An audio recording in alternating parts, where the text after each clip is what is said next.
Нехай мене ненавидять, аби тільки боялися. Нещодавно, у квітні, завершилось європейське турне Національного академічного драматичного театру імені Івана Франка з виставою «Калігула». І вже кілька днів тому цей спектакль поїхав тур містами України. «Калігула» – це робота режисера Івана Уривського за п'єсою Альбера Кам'ю, яку філософ опублікував ще у 1944 році, в період, коли Європа перебувала під впливом тоталітарних режимів і масового терору.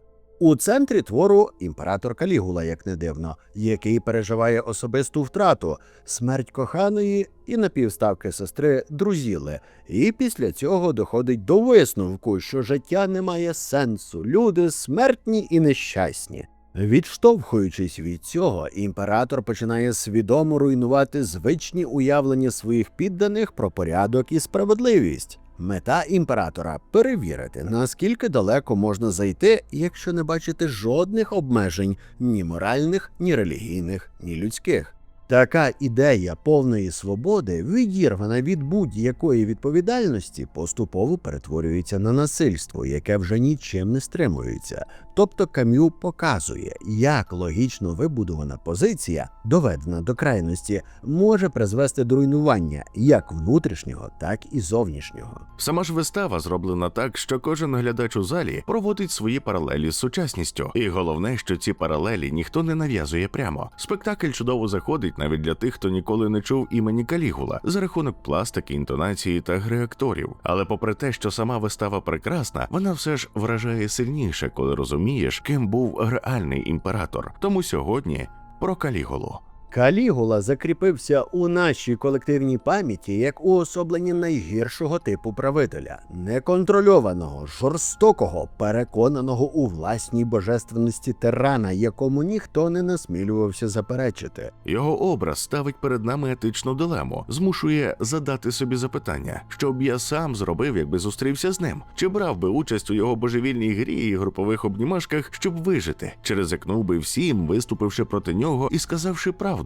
Під час свого короткого правління Калігула постійно випробовував межі імператорської влади.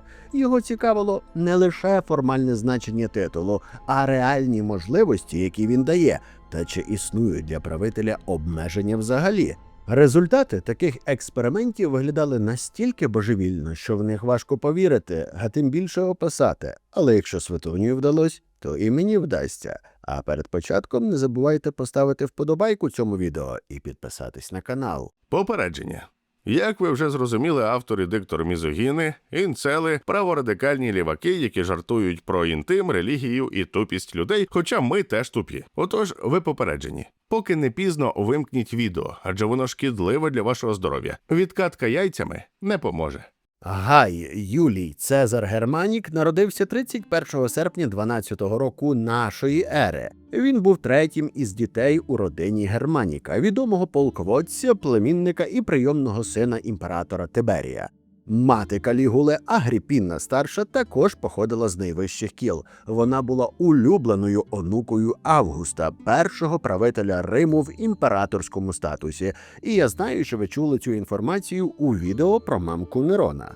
Коли Германік прийняв командування легіонами на Рейнському кордоні, то він взяв із собою дворічного Гая. Там, бігаючи табором у зменшеній військовій формі, хлопчик підкорив серця солдатів, які з ніжністю називали його «маленькі чобітки» або Калігула. Проте популярність Германіка та його родини зрештою обернулася проти них. У жовтні 19-го року нашої ери Германік захворів і помер під час поїздки східними провінціями. Дуже швидко з'явилися підозри щодо отруєння. Агрипіна вважала, що до цього міг бути причетний Тиберій, і ці підозри зруйнували стосунки між вдовою та імператором, тому він відправив її у заслання на острів Пандатерія. Майже як Пандарія. Приблизно в той самий час Калігулу викликали на острів Капрі, де імператор Тиберій проводив більшість свого часу, уникаючи Рима. Формально це виглядало як опіка над нашим героєм, але насправді йшлося про домашній арешт, адже Гай залишався на цьому нехай буде курорті 7 років. Саме в цей період, за словами історика Светонія, Калігула вперше виявив риси жорстокості та збочених нахилів. Він із задоволенням спостерігав за стражданнями і муками засуджених, ночами перевдягався у перуку і одяг поважної матрони, відвідував дешеві таверни та спав із чужими дружинами. Тиберій не втручався в це. Навпаки, втомлений і цинічний імператор тішився думкою, що вигодовує гадюку для римського народу. Але так насправді то він не планував передавати йому владу, адже імператор розглядав своїм наступником внука Гемела. Оточення правителя також не вірило, що Калігула зможе отримати владу. Один із наближених Тиберія жартував, що наш герой з більшою ймовірністю проїде верхи через море Чорне, ніж стане імператором Риму. Проте з часом старий Тиберій зрозумів, що його життя добігає кінця, а Гемел ще занадто молодий для самостійного правління. Тому у 35-му році нашої ери він включив Калігулу і внука як спадкоємців у свій заповіт. Через майже 2 роки імператор вжив і помер, не здобувши симпатії римського народу. Хоч Тиберій був добрим адміністратором, але людиною похмурою, нудною і позбавленою харизми. Він залишив повну скарбницю і безпечні кордони, але як Цезар, Тиберій здобув небагато друзів. До речі, Сенат мав більш ніж достатньо причин радіти його смерті, адже правління імператора принесло справжній шквал процесів за державну зраду.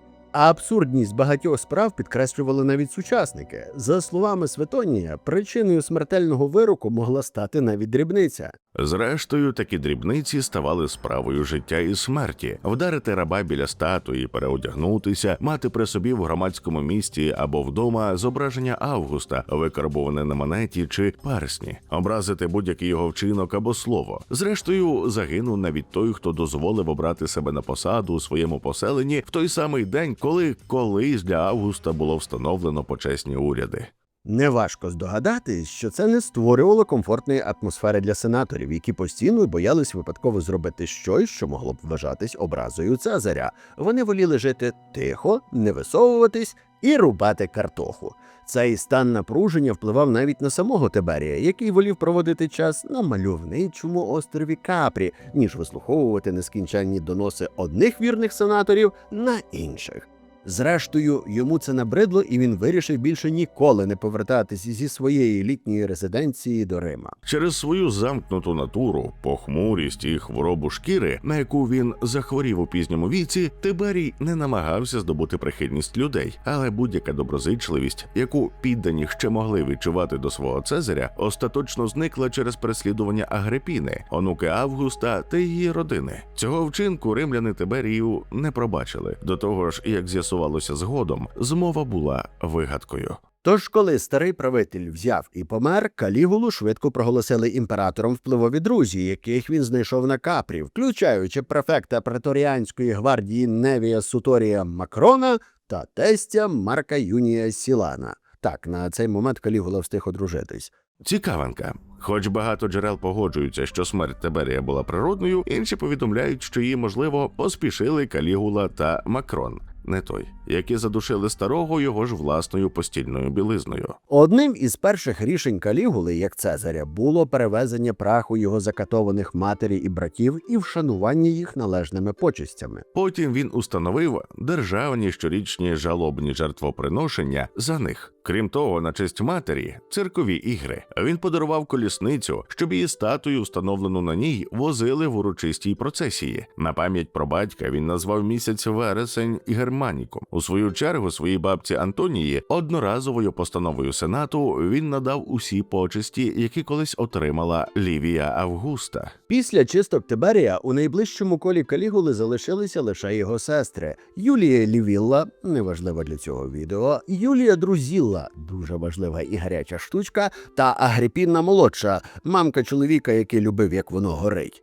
Новий імператор підкреслив їхній статус на державному рівні. Імена сестер включили до текстів присяг. Він зробив так, що відтепер у всіх присягах додавали такі слова, що стосуються його сестер. «Я любитиму Гая», і відразу після нього його сестер не менше, ніж самого себе і моїх дітей. Ну і бонусом він їх на монетах карбував. Серйозно, подивіться відео про Агрипіну. Светоній залишив нам досить довгий список похвальних дій нового Цезаря. Він перелічує заходи, покликані підтримати добрі настрої серед патриціїв. Вигнанці, покарані за Тиберія, отримали можливість повернутися. Чиновникам дали право ухвалювати рішення без постійного звернення до імператора, а сам Калігула провів чітку межу між своїм курсом і практиками попередника, відмовився слухати свідчення доносчиків. Навіть після хвилі загального захоплення Калігула намагався підтримувати свою популярність. Одним із головних інструментів цього стали масштабні видовища, які тривали зранку до пізнього вечора. Він часто влаштовував сценічні вистави, причому різноманітні, навіть нічні, освітлюючи всю столицю. Проте найбільш відчутною для населення була фінансова щедрість. Як пише Светоній, двічі наказав роздати народу допомогу по 300 сестерціїв. Я не хочу відсилатись до сучасності. Касій Діон, наш краш, наводить інші цифри. Він виплатив народу понад 45 мільйонів і додатково 240 сестерців на людину тим, хто не отримав їх під час досягнення повноліття, разом із відсотками, що становили 60 сестерців. Незалежно від цих розбіжностей, фактом є те, що Калігула був надзвичайно щедрим. І не лише до народу, адже не забував і про преторіанську гвардію. Кожен солдат отримав по 1000 сестерціїв. А я потребую вашого донату на ось цей збір. Серйозно, я вже 2 тижні збираю 20 тисяч гривень. Мені треба зібрати 50, загальна сума 200 мільйонів. Ви знаєте, що робити. Ось QR-коди, ось там посилання в описі під відео. Паралельно розгорталися будівельні проекти. Калігула продовжив те, що було розпочато раніше. Він завершив будівлі, розпочаті за Тиберія, храм Августа і театр Помпея. Розпочав будівництво акведука в околицях Тібура та амфітеатру неподалік Септів. Отже, все складалося чудово, чи не так? Цезар здобув прихильність усіх груп, яких мав здобути. Він був надзвичайно популярний завдяки своїй щедрості, що проявлялася і в грошах, і у видовищних іграх. Він помилував несправедливо засуджених та відмежувався від похмурих часів правління Тиберія і впустив в імперію світло. І тут раптом Светоній виливає на нас відро холодної води. Чи то помий. Відтепер я змушений говорити про нього, як про чудовисько. Насправді дуже складно вирішити, з чого почати розповідь про це правління, адже про нього вже сказано надто багато. У Светонія історія Калігули, як хорошого Цезаря, займає всього 8 абзаців, чи то акапітів, тоді як образ правителя потвори розтягується на 38. Той, кого вважали великою надією Риму, улюбленцем легіонів, продовжувачем політики Августа, якого підтримував народ і поважав сенат, керував державою приблизно 2 роки. Однак згодом влада фактично опинилась в руках зовсім іншої істоти, яка вже не мала нічого спільного з юнаком у пурпуровому вбранні. А чому? Бо, напевно, правитель зрозумів, що має владу абсолютну. Калігула не мав наміру бути стриманим. Мало не одразу не поклав собі на голову царської діадеми і не змінив принципат на монархію. Ні, він не оголосив себе царем, але й не збирався робити вигляд, що ним не є, і буквально перевіряв можливості свого абсолютизму, щоб зрозуміти, що йому дозволено. Чітко це видно в історії, яку наводить Светоній, і яка стосується бенкетів Калігули, де Цезар відкрито цікавився дружинами сенаторів. Коли вони проходили повз його ноги, він уважно і обережно їх розглядав. За звичаєм работорговців, іноді піднімаючи рукою чиюсь голову, якщо та схилялася від сорому. Потім, коли йому хотілося, він залишав банкетну залу, відводячи вбік ту, яка йому найбільше сподобалася. Незабаром повертався зі свіжими слідами розпусти і або відкрито цим хвалився, або засуджував, перераховуючи окремі переваги чи фізичні вади і любовні якості. Чоловіки, чи то куколди, які змушені були це спостерігати, нічого не могли вдіяти. Калігула залишався цезарем, який мав повну владу, міг позбавити їх майна, вигнати або просто знищити. Вони добре пам'ятали, чим закінчувалися подібні ситуації за Тиберія, тому сиділи тихо і мовчали. А Калігула вже знав, що як Цезар може займатися сексом і не лише ним з ким хоче і де хоче, незважаючи на те, що про це думають інші. До речі, варто звернути увагу на цілеспрямовану жорстокість Калігули, бо це стане характерною рисою його правління. Цезар не тільки мав сексуальні зв'язки з дружинами сенаторів, бо міг, а й, повернувшись до зали, розповідав про це їхнім чоловікам у деталях і перераховував недоліки партнерок, що було додатковим приниженням. Терор у його виконанні був не тільки інструментом влади, а ще й способом отримувати задоволення, причому майже завжди з додатковим приниженням. Один вершник, якого віддали на забаву звірам, голосно заявляв про свою невинуватість. Калігула наказав витягти його з клітки, але лише для того, щоб позбавити можливості говорити і знову кинути назад. Наглядача в гладіаторських казармах кілька днів масажували ланцюгами, поки той не зварював, і лише після цього його відправили в засвіти, причому не через співчуття, а через те, що від нього погано пахло. В інших випадках Калігула демонстрував відверто знущальне ставлення до тих, кому виносили остаточний вирок, і до їхніх родичів. Він змушував батьків бути присутніми при смерті синів. Одному з батьків, коли той відмовився через хворобу, він надіслав носилки. Іншого прямо з огляду страти запросив до себе на бенкет і всілякими люб'язностями намагався розвеселити і змусити жартувати. Така зацікавленість смертю була постійною рисою правління Калігули. Він навіть скаржився, що за його час не сталося жодної великої катастрофи, хоча для багатьох саме його влада і була такою катастрофою, і сумував за такою страшною воєнною поразкою, як знищення легіонів Квінтілія Вара. Quintus Varus, give me back my legions! Калігулі приписують фразу «Нехай мене ненавидять, аби тільки боялися». Іншим разом вигукнув «Ох, якби римський народ мав лише одну шию!» Бо тоді він міг би, як Цезар, стратити всіх одразу.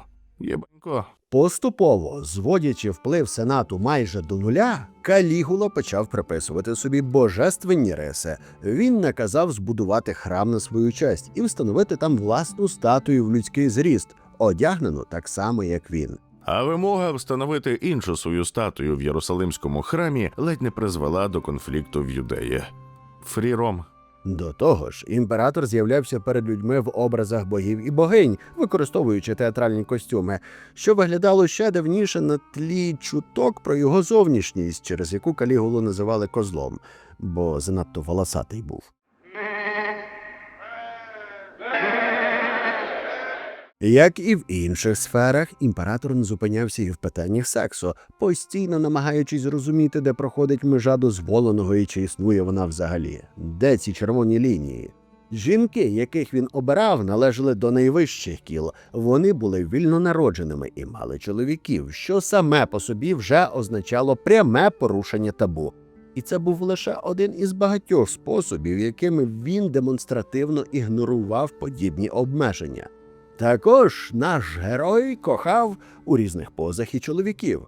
Серед партнерів Калігули згадується й актор Мнестер. Цікавинка. Актори в Римі займали парадоксальне місце. Їх обожнювали і водночас зневажали, фактично відносячи до найнижчих верств, до людей, що перебували на самому дні римського суспільства. Вони не мали прав, які давало римське громадянство, зокрема не були захищені від тілесних покарань і не могли обіймати державні посади. Проте від них фанатіли. Глядачі могли доводити свою захопленість до крайнощів, і нерідко це закінчувалося бійками між прихильниками різних акторів. Коли такі сутички виходили з-під контролю, і самих акторів і їхніх фанатів виганяли з міста. Багато що з цього не змінилося і сьогодні. До речі, тут прекрасне місце сказати, що підтримуйте українські театри, ходіть на вистави у ваші місцеві театри, купіть квитки на Калігулу, на всі вистави, які ви бачите, підтримуйте українське мистецтво, бо коли, як не зараз. Дякую, цьому і вносик. Особливо в Тернополі підтримайте Тернопільський театр. Приходьте, ми там іноді гарно граємо. Мене виженуть з театру за цю фразу. Роман Калігули з Мнестером цілком вписувався б у звичну для Риму модель, за умови, що саме Цезар залишався активною і домінуючою стороною. Проте відкрита демонстрація цих стосунків виглядала для оточення щонайменше незручно. Мнестера, актора пантоміми, він цілував під час самого виступу. Якщо хтось у момент його танцю хоча б найменше засвистів, наказував стягнути його з місця і власноруч бив ріжками. Тут ми знову впираємося в римське уявлення про міру, у ту межу, яку не мав права переходити жоден поважний громадянин. Сам зв'язок із актором допускався, однак виносити його на публіку означало переступити цю межу і поставити себе поза прийнятними нормами. Мнестер пізніше мав відому фанатку Месаліну, дружину Клавдія. Вона була одержима ним і, не зумівши схилити його до особливого зв'язку ні обіцянками, ні погрозами, звернулася до свого чоловіка з проханням наказати йому підкоритися і виконувати всі її бажання. А більше про цю файну тітоньку ви дізнаєтесь з цього відео. І на збір задонатьте. Втім, в одному зі своїх зв'язків Калігула явно вийшов за межі того, що вважалось допустимим, навіть у приватному житті. Валерій Катул, юнак із консульської родини, голосно кричав, що мусить віддаватися Калігулі і що його боки вже болять від цього зв'язку. До практик, які сприймалися як неприйнятні, відносили й інцест, у якому Калігулу підозрювали ще з молодих років. За чутками йшлося про те, що хлоп міцно любив всіх своїх 3 сестер. Варто згадати і про 4 його дружин. Жодна з них не дожила до 3-ї річниці шлюбу. Другу жонку, Лівію Орестілу, він забрав просто під час її весілля з іншим чоловіком. Ось, наприклад, на весіллі Лівії Орестіли з Гаєм Пізоном, а він, хоч і вшанував церемонію своєю присутністю, наказав відвести її до себе. Уже за кілька днів він покинув її. У питанні розкоші та витрат Калігула також не знав жодних обмежень. Він міг бути щедрим до народу, однак не менш щедро витрачався і на власні забаганки. Масштабами марнотратства він перевершив усіх розтринькувачів, вигадував нові види лазень, найдивніші страви і бенкети, купався то в гарячих, то в холодних пахощах, пив найцінніші перлини, розчинені в оцті. Гостям подавав хліб і закуски, посипані золотом, повторюючи, що або треба бути скупим, або цезарем. Дубайський шоколад – початок. До речі, якщо раптом хтось має лишні гривні, то варто знати, перлини в оцті не розчиняються. Краще вже видати багатство на канапку з шинкою, посипану золотом, і розслабляючу ванну Шанель номер 5 або Дольче Габбана. Вони мені за рекламу не платили. А ще краще задонатити на Збройні Сили України, а потім дати копійку вашому улюбленому автору і диктору. Втім, це була лише верхівка айсберга. Тиберій, якого вважали обережним і ощадливим правителем, залишив у скарбниці близько 270 мільйонів сестерціїв. І ці кошти зникли менше, ніж за рік. Коли ж Калігулі були потрібні гроші, то він знаходив способи їх отримати, не надто переймаючись наслідками. Він скасовував, як нібито невдячні заповіти найзаможніших центуріонів, які померли на початку правління Тиберія, якщо ті не вказали спадкоємцем ні його, ні самого Тиберія. Майно в таких випадках переходило до нього. Це швидко дало результат, адже налякані люди почали масово включати Цезаря до своїх заповітів. Але чекати відходу в засвіти спадкодавців він не збирався, тому іноді прискорював цей процес. Називаючи їх із презирством жартівниками за те, що після призначення спадкоємців вони затягують зі смертю. Не одному він надсилав отруєні ласощі. Після того, як ця схема запрацювала, а до неї додалися продаж майна і підвищення податків, Калігула придумав ще один спосіб заробітку. У власному палаці він відкрив бордель, причому залучив до роботи не рабинь, а римських матрон і вільно народжену молодь. Це стало ще одним падінням імператора, адже ці люди були захищені законом ступром, що можна перекласти як ганебний вчинок. Хоча точного списку таких дій немає, йдеться зокрема про сексуальне насильство, домагання до весталок і, безумовно, примушення поважних римських жінок і молоді до надання сексуальних послуг у борделі, створеному в імператорському палаці. А ще у Светонії є одна історія, яка перекриває всі попередні і часто використовується як аргумент на користь того, що Калігула був не лише жорстоким, а й вар'ятом. Вона стосується моменту, коли Цезар вирішив зробити те, що від самого заснування міста вважалось обов'язком справжнього римлянина – розпочати війну. З цією метою він вирушив до Германії, однак сама кампанія від початку виглядала фарсом, оскільки не було з ким воювати. Через відсутність реального противника він інсценував ситуацію, наказав кільком германцям зі своєї охорони переправитись за Рейн і сховатись.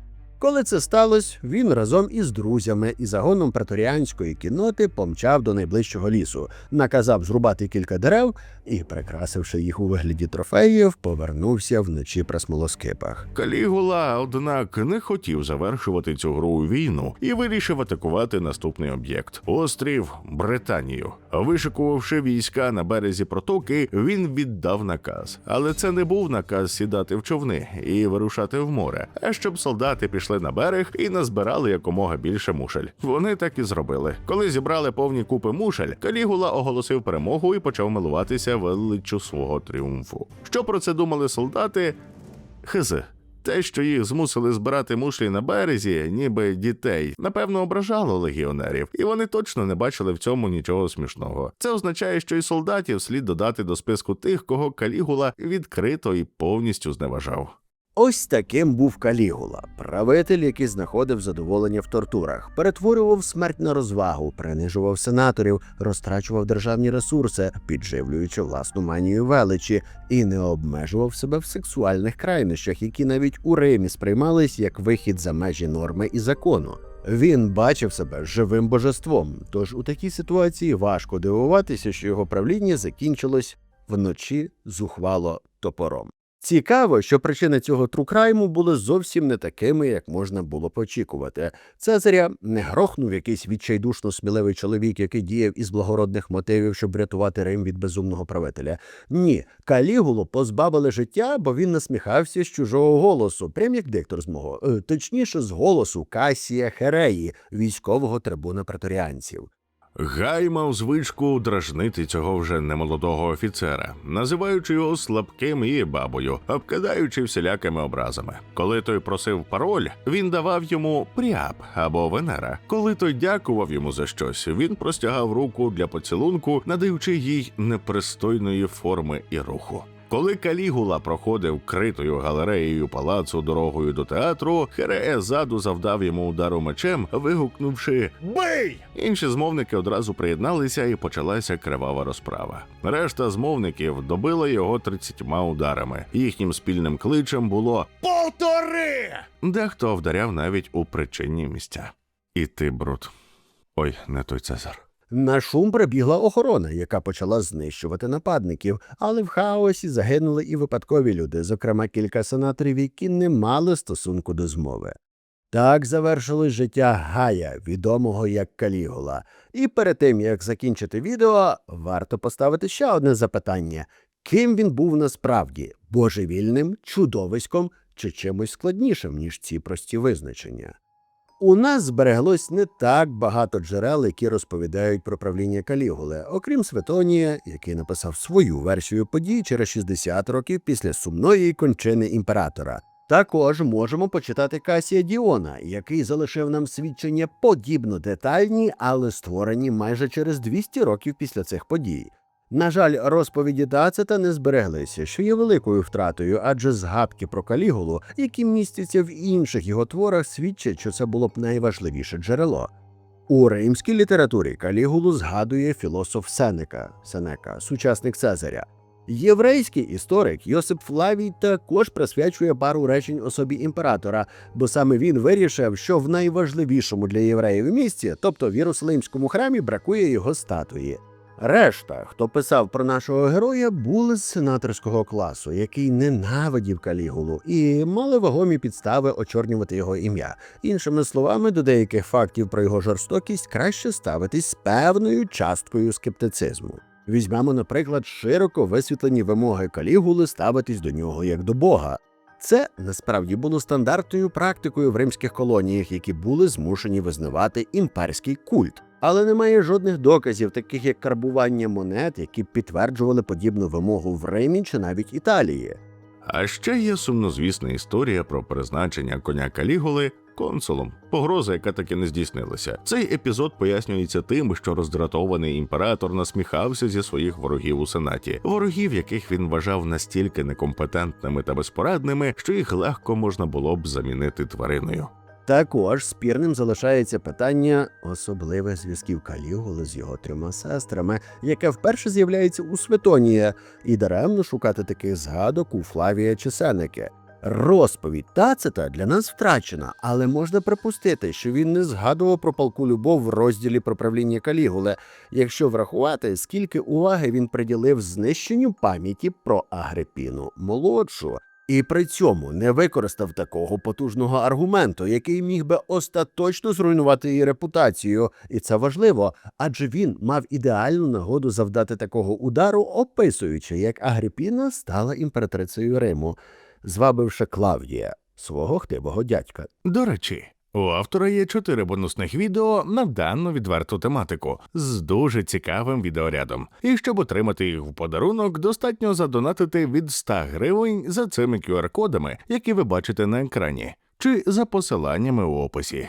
Наступне питання переслідує майже кожну біографію і документальний фільм про Калігулу. Чи був Цезар психічно нестабільним? Правління Калігули починалось не з божевілля, а з великої надії. Сенат був буквально закоханий у нового Цезаря. Згадаймо, Калігула оголосив, що немає часу для доносчиків, не обійняв консульства найвищої посади в Римі, тим самим давши сенаторам можливість для кар'єрного росту. Протягом перших 2 років його правління відносини з патриціями складалися чудово, але потім раптово зламались. Чому?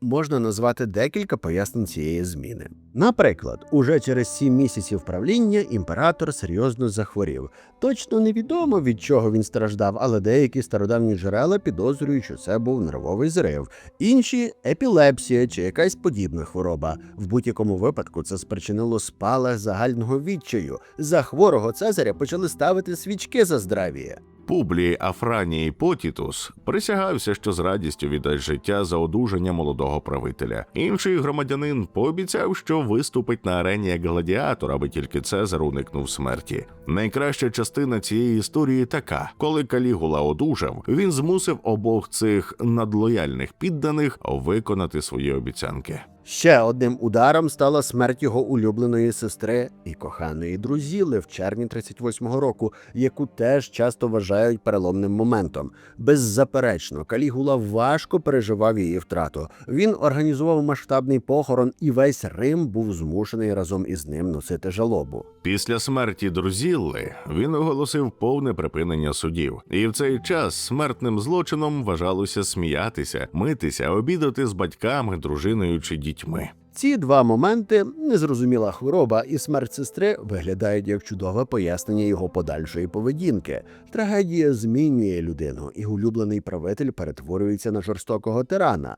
На цьому можна було поставити крапку і закінчити, але на початку його правління у 39-му році відбуло ще дещо, що може дати більш переконливе пояснення його подальших ексцесів. Описуючи правління Калігули, джерела зазвичай переповнені прикладами його жорстокості щодо патриціанської верхівки. Окрім тих улесливих підлабузників, які публічно, не приховуючи надії на вигоду, заявляли про готовність пожертвувати власним життям в обмін на здоров'я Цезаря. Були також такі сенатори, як Лівій Геміній, який отримав 1 мільйон сестерціїв від Калігули за те, що заявив, що бачив улюблену сестру Цезаря Друзілу, яка виходить на небо і розмовляє з богами. З такими людьми Цезар мав справу щодня, з тими, хто декларував безмежну лояльність і любов до правителя. На початку свого правління Калігула міг сприймати ці прояви як щирі, але з часом ставало дедалі очевидніше, що всі ці декларації кохання – лише слова, які нічого не варті. Перший показовий випадок трапився під час хвороби імператора, коли здавалося, що він на межі смерті, друг Макрон, який допоміг Калігулі отримати владу, і тесть Сілан, боячись, що втратять власні посади, намагалися знайти наступника, якого могли б легко контролювати. Звичайно, що вони звернулися до внука Тиберія Гемелла, якому на той час було 18 років. І саме тоді, коли трійка плела інтриги, Калігула взяв і одужав. Імператор був шоковий, дізнавшись, що його найближчі союзники покинули його саме тоді, коли він був безпомічний. Для людини, яка більшу частину свого життя була на межі смерті, ця уявна зрада була досить серйозною. Першим, хто зазнав покарання, був Гемел. Звинуваченого у державній зраді хлопця відвідали два високопоставлені чиновники, які змусили його курткобейнутись. Далі йшов Макрон. Не той. Спочатку імператор призначив його губернатором Єгипту, але коли той прибув до Остії, щоб сісти на корабель до своєї нової провінції, Макрона заарештували і теж змусили гемінгуейтнутись. Залишився лише Сілан, який, на відміну від інших, побачив напис на стіні. Усвідомлюючи, що втратив прихильність зятя, він повернувся додому і Емі Вайнхаунувся. Події 39-го року ще більше загострили ситуацію. Тоді відбулися дві змови проти Калігули, організовані сенаторами, і в одній із них були замішані його улюблені сестри.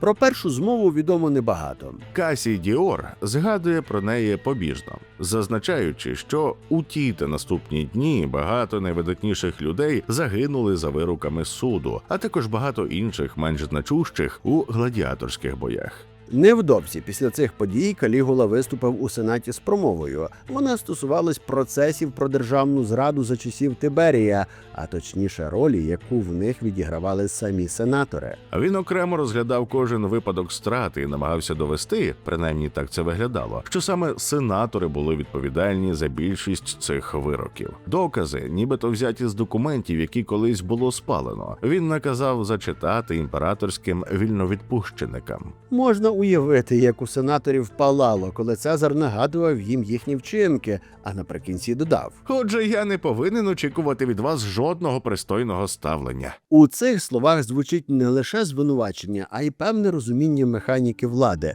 Калігула, схоже, усвідомив, що люди, які демонструють відданість, можуть так само легко зрадити. Це усвідомлення підкріплювалося і особистим досвідом. Саме ці люди були причетні до загибелі родини імператора. Його брат Друз помер від голоду у в'язниці, доведений до відчаю настільки, що їв власний матрац. Його мати Агрипіна була жорстко побита і втратила око. І тепер ті самі сенатори, які брали участь в цих подіях, стояли перед ним і говорили про любов. Пізніше відбулася ще одна змова. Ще болючіша для Калігули, бо в ній брали участь дві його сестри та Марк Емілій Лепід, вдівець Друзіли. Лепіда стратили, а Агрипіну молодшу і Юлію Лівіллу заслали. Без сумніву, у змові брали участь і інші представники сенаторського стану. Тож подальше ставлення Калігули до патриціїв набуває глибшого сенсу. Екстрасенсу. Важко говорити про невинних жертв, коли йдеться про людей, які самі брали участь у змовах проти правителя. І це знову повертає нас до головного. Підтримка добрих відносин із Сенатом мала бути одним із ключових завдань кожного правителя.